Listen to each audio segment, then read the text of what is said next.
Para quem não me conhece, sou a missionária Kátia. Eu me converti no ano de 2014 através de uma jovem missionária que decidiu entregar a sua vida completa para Jesus. Eu estava no estado do Rio de Janeiro, eu havia saído do Mato Grosso do Sul e ela representou Cristo para mim. E não foi fácil abrir mão das minhas paixões, da minha vida, relacionamento que eu estava vivendo para entregar a minha vida para Jesus.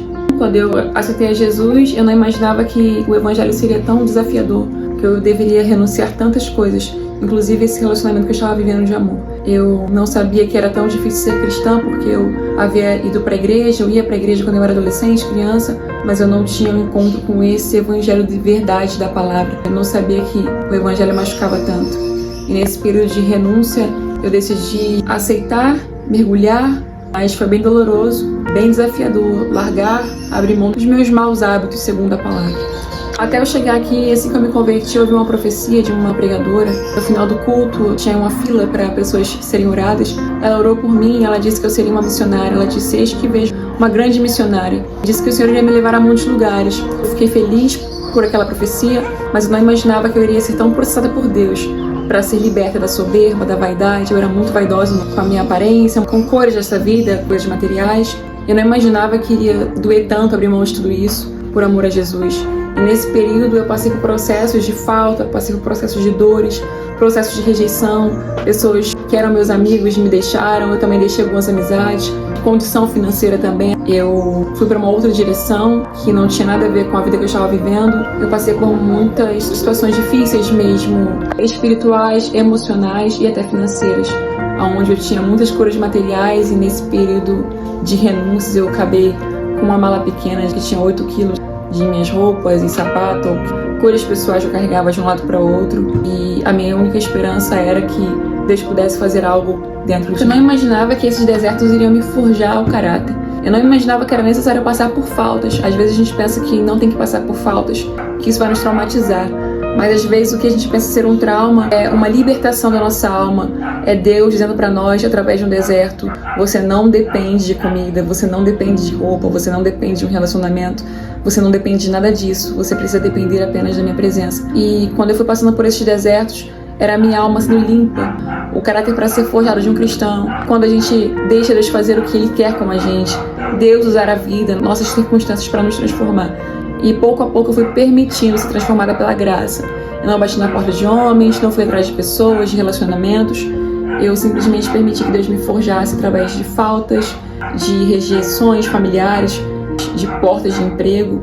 E tudo isso foi me dando maturidade, uma graça e autoridade sobre mim mesma, sobre as minhas emoções, sobre a minha alma e sobre os principados e potestades, demônios que antes me dominavam, me controlavam a minha vida. Eu comecei a dominá-los por intermédio da palavra. Deus começou a me dar paz no meu coração e graça para eu dominar o que me dominava.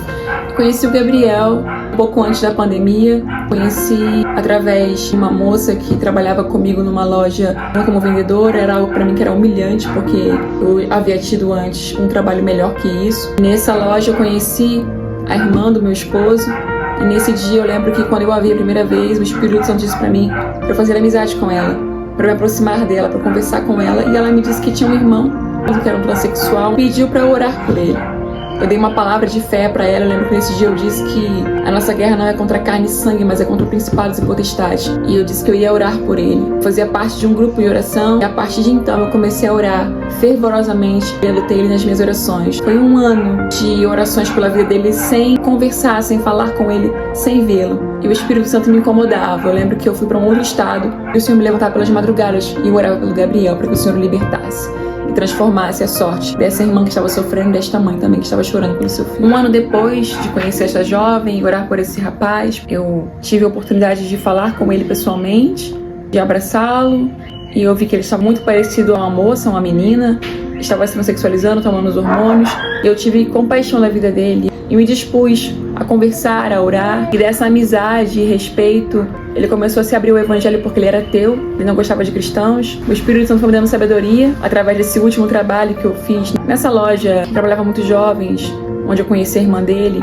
Eu conheci muitos homossexuais, pessoas que estavam perdidas nessa área, e Deus me deu graça. Deus me ensinou a respeitar essas pessoas, a amar essas pessoas. E através desse trabalho eu consegui um pouco de bagagem para lidar com o Gabriel. A gente começou a ficar muito próximo, amigos. Ele me respeitava como missionária, eu respeitava como mulher transexual. Até que um dia ele decidiu abrir mão da vida que ele estava vivendo porque o Espírito Santo o convenceu. Eu não convenci o Gabriel. Quem convenceu ele foi o Espírito Santo do pecado, justiça e do juízo. Foi um ano de amizade. Até que um dia, quando eu não estava no Rio de Janeiro, eu estava em outro estado do Brasil, em Brasília, ele teve um encontro com Cristo, através de uma visão. E ele decidiu que ele entregar a sua vida para Jesus. Quando eu voltei ao Rio de Janeiro, eu continuei ajudando ele a jogar fora roupas, hormônios e tudo aquilo que o fazia se tornar uma mulher. Da amizade até o casamento foi uma longa caminhada, porque muitas pessoas não acreditavam em nós e nós decidimos acreditar que a nossa história iria ser alvo para salvar pessoas e vidas das mãos do adversário. Nós nos casamos por fé, não imaginávamos que o Gabriel iria dar conta de estar casado com uma mulher. Eu também me senti muito confrontada por Deus, mas eu tive muita fé, e Gabriel também, de que Deus poderia fazer aquilo por nós que nós não poderíamos fazer na carne. Oramos, jejuamos, buscamos o Senhor em consagrações para ter a certeza que essa era a vontade de Deus. Era a vontade de Deus, porque nós sabíamos que um passo fora da vontade de Deus pode destruir e desgraçar a nossa vida. Nós não queríamos isso. Gabriel não queria estragar meu chamado e também não queria estragar a juventude dele. Nós nos casamos e foi surpreendente o que Deus fez na mente do Gabriel, como Deus trabalhou nele, como Deus tinha transformado ele. Eu lembro que uma vez o Espírito Santo disse pra mim que ele estava transformado, modificado fisicamente, até o coração dele, mas que o casamento iria dar algo especial pra ele. Ele seria mais transformado no casamento. Eu tive que aceitar e crer que aquilo que Deus havia me dito seria verdade, e era verdade. E de fato, o casamento tem transformado meu esposo a cada dia e me transformado também. Antes do casamento, eu já estava sendo transformada por Deus através da amizade. Não era só o Gabriel que precisava ser transformado, eu precisava ser transformada também, eu não sabia disso. Eu precisava ser liberta de muitas convicções erradas da religião. A religião mata, mas quem vivifica é o Espírito Santo de Deus. E o Espírito Santo foi me ensinando a lidar com o Gabriel, a amá-lo e respeitá-lo, ainda que ele não quisesse Cristo, ainda que ele quisesse ser uma mulher transexual. E, bom, nos casamos, a transformação continuou, não só na vida do Gabriel, mas na minha vida também.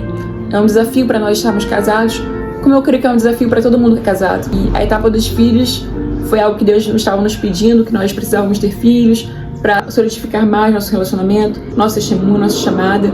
Foi extraordinário receber de Deus, dupla semente. Então, para nós, isso está sendo dupla honra, um desafio muito especial. Além do casamento, lidar com a maternidade e a paternidade dupla tem sido algo desafiador, mas também extraordinário, milagroso da parte de Deus.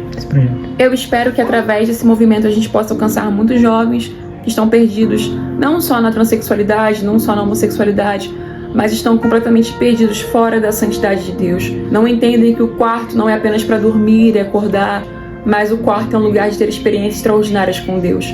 Às vezes pensamos que as nossas maiores experiências vão ser dentro de um templo, mas nossas maiores experiências podem ser dentro de um quarto. Foi dentro de um quarto que eu orei e falei com Deus e o Senhor enviou a missionária.